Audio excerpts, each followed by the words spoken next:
అందరికీ నమస్కారం. కరెంట్ తీగ సినిమా ఈ నెల అక్టోబర్ 17న రిలీజ్ అవ్వాల్సింది.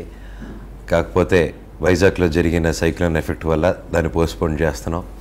అండ్ ముఖ్యంగా మాకు సినిమా పోస్ట్పోన్ అయింది, సినిమాలు ఎప్పుడు చేస్తాం, కానీ సినిమాలు చేసేది ప్రేక్షకుల కోసం.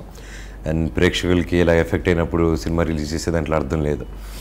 అందుకోసమే నేను, నా ఫ్రెండ్స్, మరియు నా ఫ్యాన్స్, నా వెల్ విషర్స్, ప్రతి ఒక్కరు, మీరు కూడా ఎవరెవరు రావాలనుకుంటున్నారో వైజాగ్కి నేను బయలుదేరి వెళ్తున్నాను. అందరూ రండి. వైజాగ్ చుట్టుపక్కల గ్రామం టీవీలో చూపించే దానికంటే ఎక్కువ దారుణంగా ఉంది అక్కడ. అండ్ మన వాళ్ళు, మన ఊరు, ప్రతి ఒక్కరూ వెళ్ళిపోయి దానికి సాయపడాలని, హైదరాబాద్ నుంచి కూడా సపోర్ట్ రావాలి. అందరూ కదిలి వైజాగ్కి హెల్ప్ చేద్దాం. ఈసారి దీపావళి పండుగకి ఎక్కువ డబ్బులు స్పెండ్ చేయకుండా ఆ డబ్బు వైజాగ్కి పంపించండి.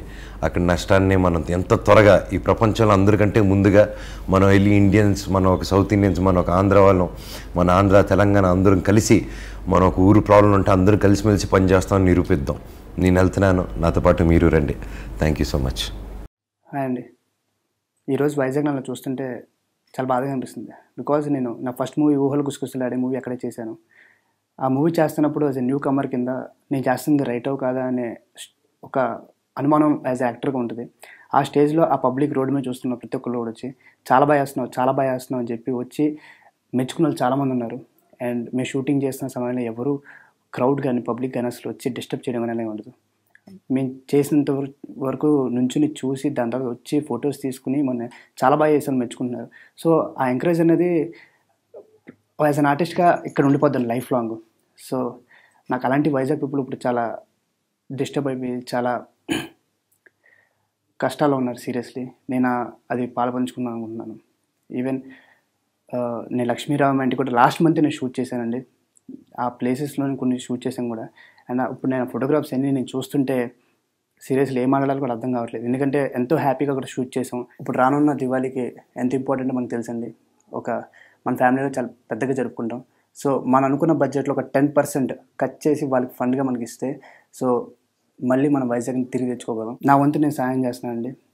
నేను నా ఫ్యామిలీ నుంచి, మా ఫ్యామిలీ మెంబర్స్ నుంచి, నెక్స్ట్ నాకు ఫ్రెండ్స్ నుంచి, క్లోజ్ సర్కిల్ నుంచి అందరినీ ఒక ఫండ్ రైజింగ్లో నేను పెట్టుకున్నానండి. నా వంతు సాయం చేద్దామని. బికాజ్ వైజాగ్ అనేది నా లైఫ్లో చాలా ఇంపార్టెంట్ అండ్ ఒక బ్యూటిఫుల్ సిటీ.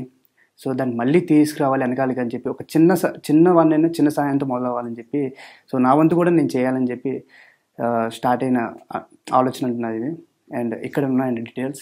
ఇది గవర్నమెంట్ వాళ్ళకి సంబంధించినండి. ఎటువంటి ఫ్రాడ్ ఉండవు, ఏవి ఉండవు. సో వీళ్ళంతా మాత్రం ఏం చేస్తారు, గవర్నమెంట్ మన సాయం కూడా ఉండాలి కదా.